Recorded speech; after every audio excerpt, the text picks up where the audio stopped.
orchestrated memoir narrative with forensic accountant protagonist widowed mother's house. Orchestrated memoir narrative with forensic accountant protagonist widowed mother's house. The truck in my mother's driveway had a magnetic sign on the door that I didn't recognize, and my mother was standing on the porch steps in her good cardigan at 11 in the morning, holding the screen door open like she couldn't decide whether to invite me in or wave me back toward the road. She wasn't waving. That was the part that scared me. My mother is a waver.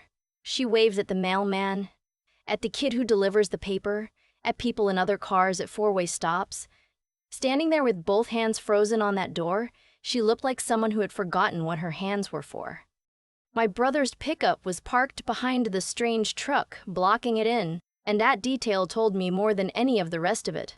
He hadn't come to visit, he'd come to stay until something got decided. I'm a forensic accountant. What that means when people ask me at parties and then immediately regret it is that I read money for a living. I follow it backward. Somebody moves a number from one column to another and tells a story about why, and my whole job is to ignore the story and look at the number. People think money lies. It doesn't. People lie. Money just sits there in the records being exactly what it is, and if you know how to read it, it'll tell you everything the person was trying to hide. I've sat across from men in nice suits who could explain away anything, and I've watched their faces when I lay a bank statement on the table and circle one line in pen. The story stops working the second the number won't cooperate. I learned a long time ago to trust the number and never the story. I learned it, honestly, because of my family. But I'll get to that. My father died 4 years ago. He had ALS, and it took him in the slow, ugly way it takes most people. 18 months from the first dropped fork to the last hard night, and my mother caught every single thing he dropped the whole way down. She quit a job she loved. She learned to run a feeding tube. She learned to read his eyes after his voice was gone. She did it without complaining, without asking anybody for a thing, because that's who she is. She's the woman who apologizes when you step on her foot. She came out the other side of those 18 months, 61 years old, 15 pounds lighter, and alone in a rented duplex with a water heater that didn't work, and a landlord who wouldn't fix it, and she never said one word to me about being tired. My mother grew up with nothing. I mean that the literal way, not the inspirational poster way.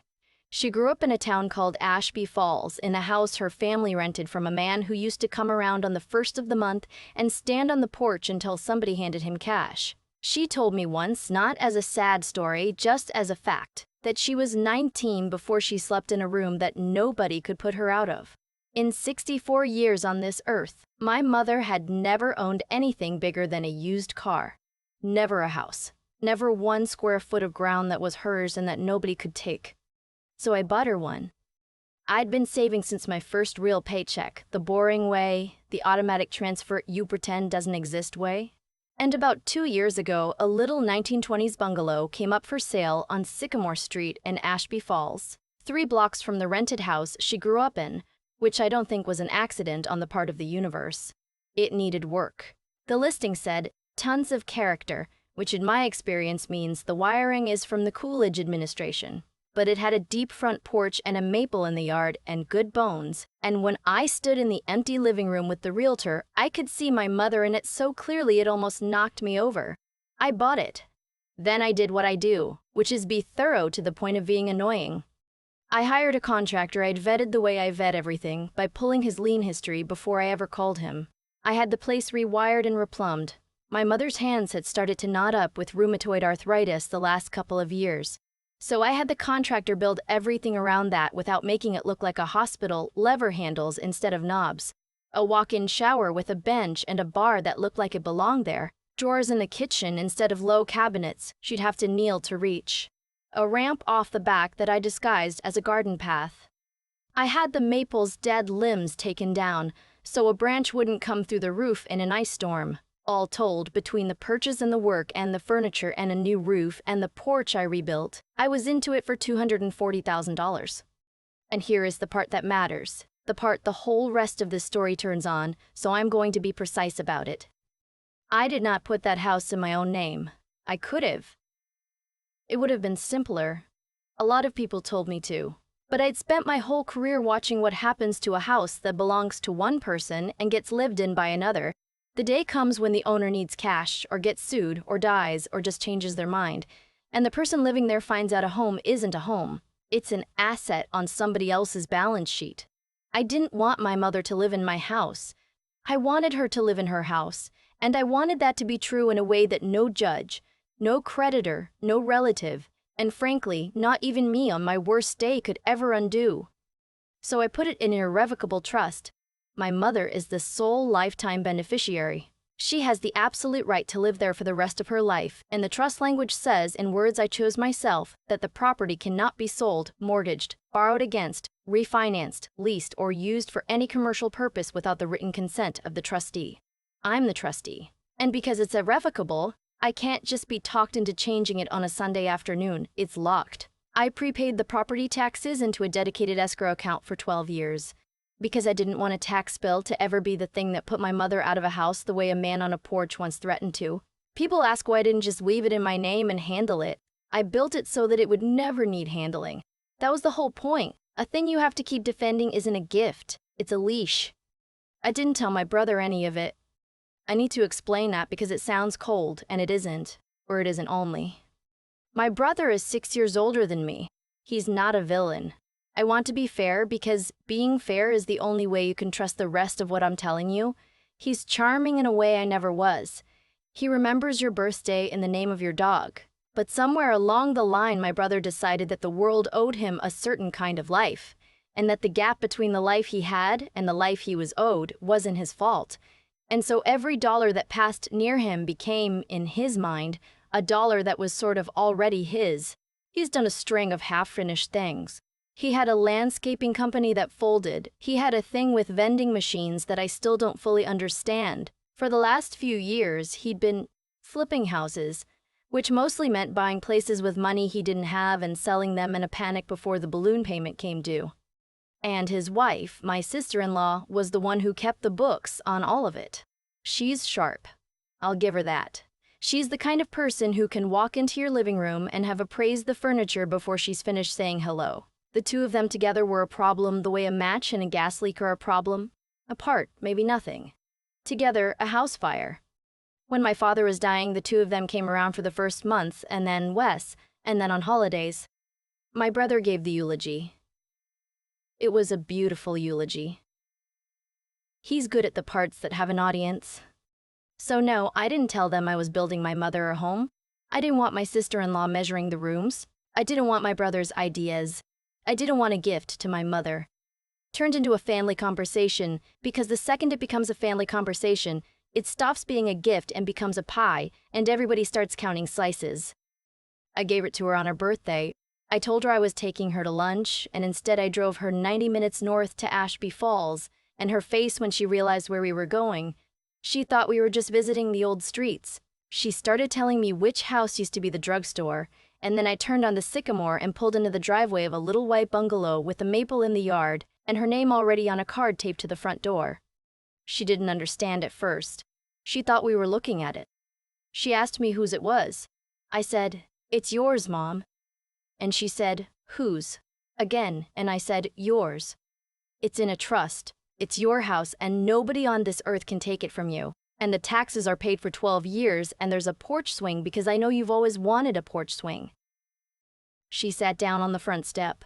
Just sat down, right there, like her legs had quit. She put both her ruined, beautiful hands over her face, and she cried the way I'd only seen her cry once before, at the funeral. Except this was the other kind, and I had to sit down next to her on the step and hold her until it passed. When she could talk, she said, "I keep waiting for someone to come tell me I have to leave."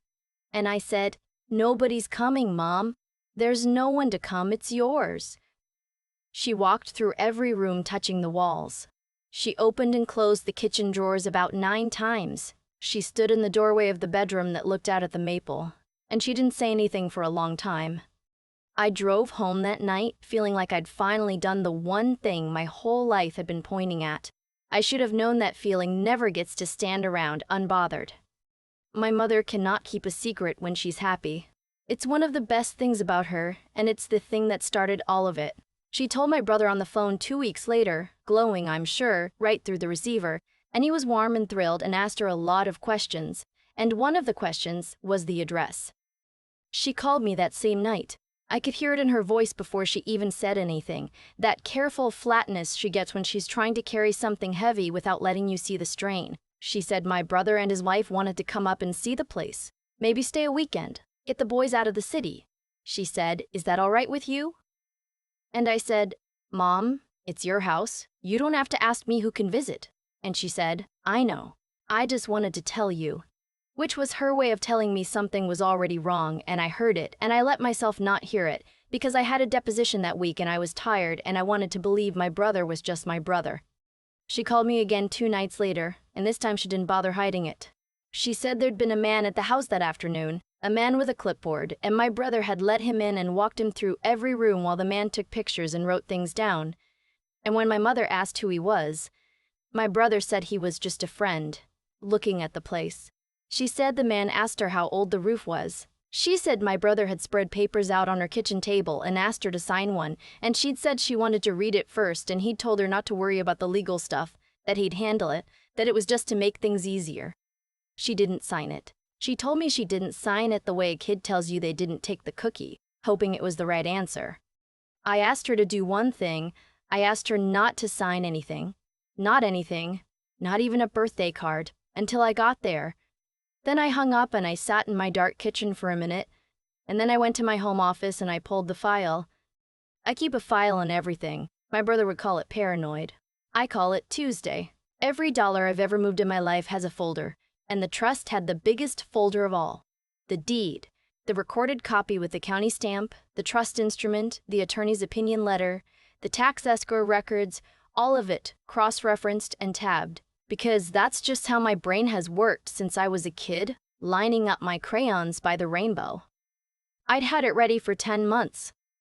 I'd had it ready, if I'm honest with myself, since the day I decided not to tell my brother, because some part of me had always known this exact afternoon was coming. And then, because I read money for a living and I was already angry, I spent 2 hours doing what I do. I pulled the public records. And there it was, plain as a bank line. My brother had registered a new LLC with the Secretary of State 11 days earlier, some property management sounding name, the kind of name you pick to sound the legitimate. The address on the registration was his, and when I searched my mother's property address, I found a draft short-term rental listing, not live yet, saved under a host account, with photographs of my mother's living room. Her quilt was on the couch in the pictures. He'd had a man take pictures of my mother's quilt to put my mother's house on the internet for strangers to rent by the weekend. I printed everything. I drove up the next morning. I knew the second I turned onto Sycamore. Both their vehicles were there and the strange truck again, and my brother was out in the yard by the maple with his phone out, and my sister-in-law's car had a magnetic real estate sign on the door that hadn't been there before. My mother was on the porch in her good cardigan, not waving. I parked on the street so nobody could box me in, and I took my bag and I walked up the path I'd built to look like a garden. And my mother grabbed my arm at the door and said, very low, "I didn't sign anything." I said, "I know you didn't. You did everything right. Let me handle it now." Inside, my sister-in-law was at my mother's kitchen table with a laptop open and 3 neat stacks of paper in front of her, and she looked up at me with a smile that had a clipboard behind it. "There she is," she said, like I was late to a meeting I'd called. "We've been trying to reach you." My brother came in from the yard. He had that easy, hand-spread, let's all be reasonable energy he gets right before he asks you for something. "Sis," he said, "good, sit down. We've been talking, and we've got a way to make this whole thing actually work for everybody." I didn't sit down. I said, "Make what work?" And then they told me, the 2 of them tag-teaming it the way they do, that the house was just sitting there, that Mom only used a few rooms, that it was a lot of value doing nothing, that my brother knew a management company, his own LLC, though he didn't put it that way, that could run it as a vacation rental. 30, 40,000 a year, easy, and Mom could stay there whenever it wasn't booked. That there was equity trapped in the place, and a smart family would put it to work. My sister-in-law slid a sheet across the table to me, all neat columns, projected nightly rates. An occupancy estimate, a line at the bottom labeled annual distribution to family. I looked at the spreadsheet, then I looked at my brother. You already listed it, I said. It's a draft, he said, too fast. Nothing's live, we wanted to have the conversation first. You wanted to have it after, I said. You wanted me to walk in and find it already done. My mother was standing by the sink with her hands wrapped around a dish towel, twisting it. She said quietly, I told them I didn't want to rent it. I told them no. And my sister-in-law turned to her with this gentle, infuriating, talking to a confused old lady voice and said, Nobody's making you do anything, hon. We just want to take the burden off you. That word, burden. I watched it land on my mother. I watched her shrink an inch. She'd spent 18 months being told in 1,000 small ways that caring for my dying father was a burden she was bearing, and she had carried it without ever once making him feel like one. And now her own son's wife was using that word to talk her out of the only thing she'd ever owned. I set my bag on the table and I opened it. My sister-in-law watched me with the patient half-smile of someone who thinks they're about to watch you embarrass yourself. My brother had that look too. I know that look. I see it across the table a few times a year right before I lay down the page that ends the conversation. I put down the first document. This is the deed, I said. Recorded with the county 10 months ago. The property is held in an irrevocable trust. Mom is the sole lifetime beneficiary. I'm the trustee. I put down the second. This is the trust instrument. I'll save you the reading. It prohibits any sale, mortgage, refinance, lease, or commercial use of the property without my written consent. There is no provision for short-term rental. There is no mechanism by which the two of you receive an annual distribution from anything because the two of you are not beneficiaries of anything. My sister-in-law's chin came up. You're the trustee, she said, so you control it. I protect it, I said. That's a different verb. My only legal job is to make sure this house is used the way the trust says, which is as my mother's home, not as your cash flow. My brother leaned back in his chair. Trusts get challenged all the time. I put down the third page. You're welcome to try. This is a written opinion from an estate attorney confirming the trust is valid, properly funded, properly recorded, and not subject to challenge by anyone who isn't a beneficiary. The only beneficiary in this family is standing at the sink. The kitchen had gone very quiet. My mother had stopped twisting the towel. I put down the fourth page and I watched my brother's face because this was the one. This is a screenshot of a short-term rental listing for this address. It isn't live yet, it's scheduled. The photos were taken inside this house. That's Mom's quilt, right there on the couch. The listing is attached to a host account, and the host account traces to an LLC registered with the Secretary of State 11 days ago to your home address. I looked at him. You registered a company to rent out a house you have no legal right to rent out, and you put your mother's living room on the internet. I filed a fraud report with the platform yesterday with the trust documentation attached. The listing will be pulled within 24 hours and the account is flagged. His mouth opened and nothing came out of it. My sister-in-law's hand had gone flat on her laptop. There's a township ordinance, I said, putting down the fifth page, that requires a permit and a safety inspection for any short-term rental in this zone. There's no permit on file for this address because nobody filed for one. Operating without it is an $8,000 fine per violation. I put down the sixth page. And this is a cease and desist addressed to both of you.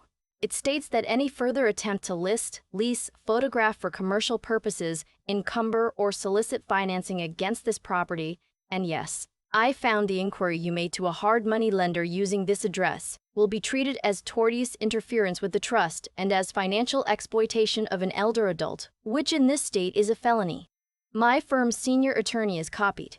So is Adult Protective Services. You'll notice the man with the clipboard last week was photographing the property for a lender.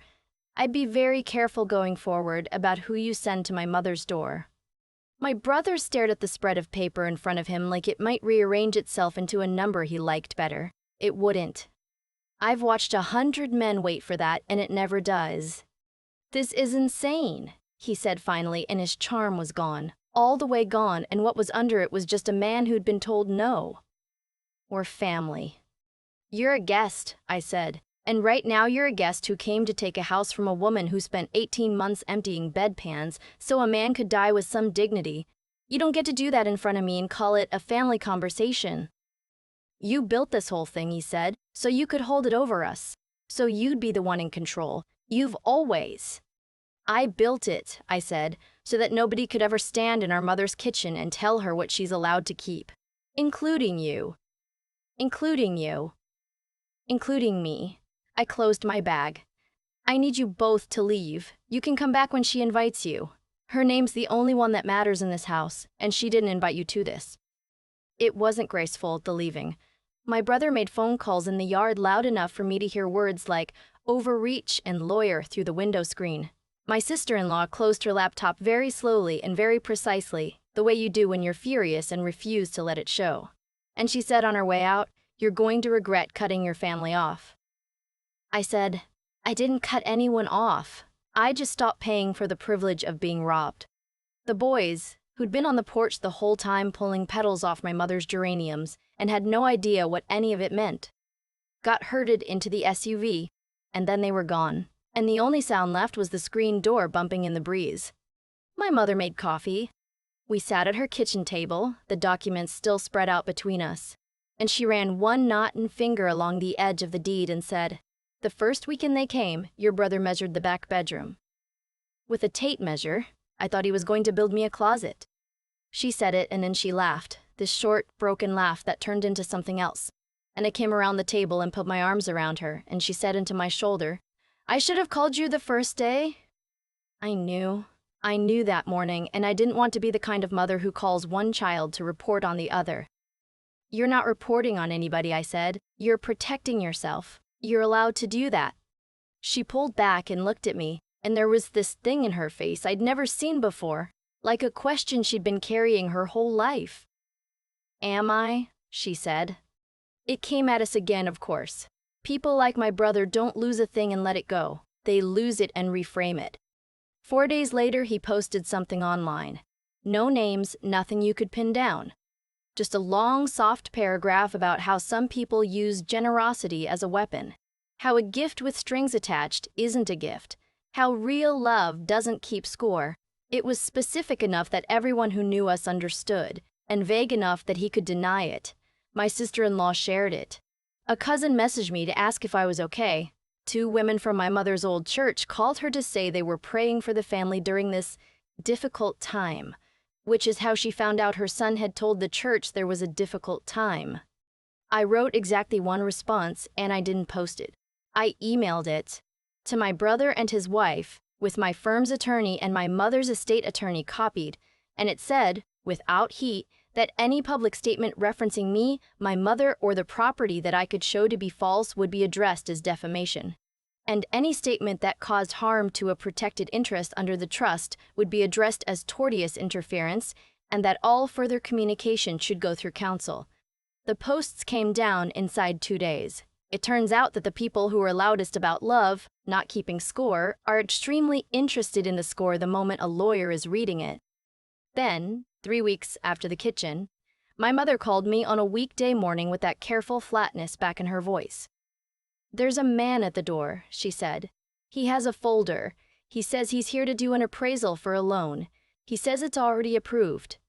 I told her to lock the door and not open it and not sign one thing, and I pulled up the camera feed on my laptop. I'd had cameras installed during the renovation, at the driveway and the porch and the back path. Not because I'm paranoid, but because I'd read enough cases to know that a vulnerable person living alone is a target, and I'd rather have the footage and never need it. There was a man on her porch with a folder, looking up at the roofline, just like the first one.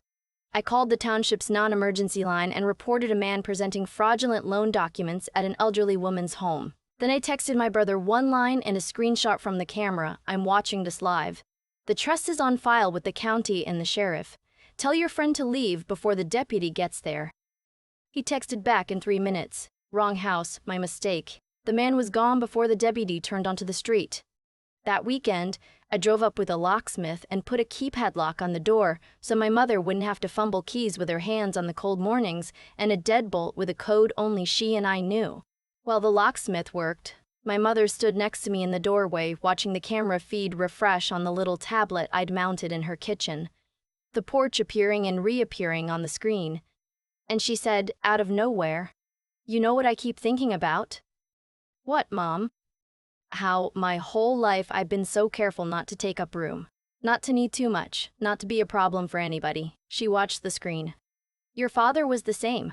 We were so proud of how little we needed. And it never once occurred to me, in 64 years, that I was allowed to just point at something and say, 'This is mine and you can't have it.'" She looked at me. "I didn't know I was allowed to say that." "You're allowed," I said. "I think I'm just learning that," she said. And then she smiled, and it was a smile I hadn't seen on her since before my father got sick. The unguarded one. The one she must have had when she was a girl in that rented house, dreaming about a room nobody could put her out of. "You made it true," she said. "Not just nice. True." My brother sent one more email about 6 weeks later. The subject line said, "Moving forward." 2 sentences. He acknowledged that things had gotten out of hand and asked if we could find a way to talk again sometime. No apology to our mother, no mention of the man on her porch. I read it once, and then I made a folder in my inbox and I dropped it in there, and I haven't answered it, and I don't know yet if I will. The door isn't locked, but I'm not going to stand in front of it waiting for him to decide to walk through, the way my mother stood in front of doors her whole life waiting for permission. I went up again last Sunday for no reason at all. No emergency, no documents, no man with a clipboard. Just a bag of groceries and the good coffee she likes, and a couple of hours with nothing in them. My mother was on the porch swing I'd hung, with a book she wasn't really reading, and she planted something in the bed along the path. Marigolds, the orange ones. And there was a fat robin working the lawn under the maple like he paid the mortgage. She made me sit and watch him with her. She knew his whole routine, where he started, where he ended up. She said he'd been coming every morning for a week. We sat on that swing a long time without saying much. My mother and I, in a house with the taxes paid and the locks changed and her name and only her name written into a document so clean that not even a man who measures bedrooms with a tape measure could find a seam to pry it open. I do this for a living, you understand. I find the seam. I find the line that doesn't reconcile. I've spent my whole career looking at families through their money and learning the same hard thing over and over, which is that the people who love you and the people who are counting your slices are sometimes the exact same people. And the only protection is to write it down before the counting starts. But that Sunday there was nothing to find. The columns balanced. There was a woman on a porch in the town she grew up poor in, owning the ground under her feet for the first time in 64 years, and a robin who thought he owned it too, and the two of them seemed to have worked out an arrangement. I didn't build her that house to control anything. I built it because there was a version of her life I could see clearly, safe, hers, unafraid of the first of the month, and I had the means to make it real. And so I did, and then I locked the door on anyone who tried to turn it back into a number. If you've ever been the one who quietly handled things and then had to stand between what you built and the people who showed up to split it, you already know the part nobody tells you. Drawing the line doesn't cost you the family. The line is the only thing that lets you keep loving them without disappearing. Share this with somebody who needs to hear that protecting what you built isn't the opposite of love. Sometimes it's the proof. The thing nobody warns you about is that the people who come to take what you built almost never look like thieves. My brother didn't kick in a door. He brought a tape measure and a friendly voice and a spreadsheet with a line at the bottom that called robbery aid distribution. That's the part I keep turning over. The harm wasn't loud, it was reasonable. It wore the face of family and used the word burden against a woman who had carried my dying father for 18 months and never once called him one. I've thought a lot about why it ended the way it did, and the honest answer is that nothing about that afternoon was luck. The house held because 10 months before my brother ever measured a bedroom, I decided that loving my mother and protecting her were the same sentence, not two different ones. I didn't keep that house in my own name because it was easier. I put it where no one, not him, not a creditor, not me on a tired day, could ever touch it because I had spent my whole career reading what happens when somebody trusts a promise instead of a document. Knowing how the world actually works isn't cynicism. It's the only kind of love that survives contact with people who count slices. But knowing wasn't enough on its own. And I want to be clear about that because it would be easy to make this a story about a clever woman with the right paperwork. The paperwork only mattered because I was willing to stand in that kitchen and refuse to flinch when my own brother called me cruel. That's the harder part. Anybody can be right on paper.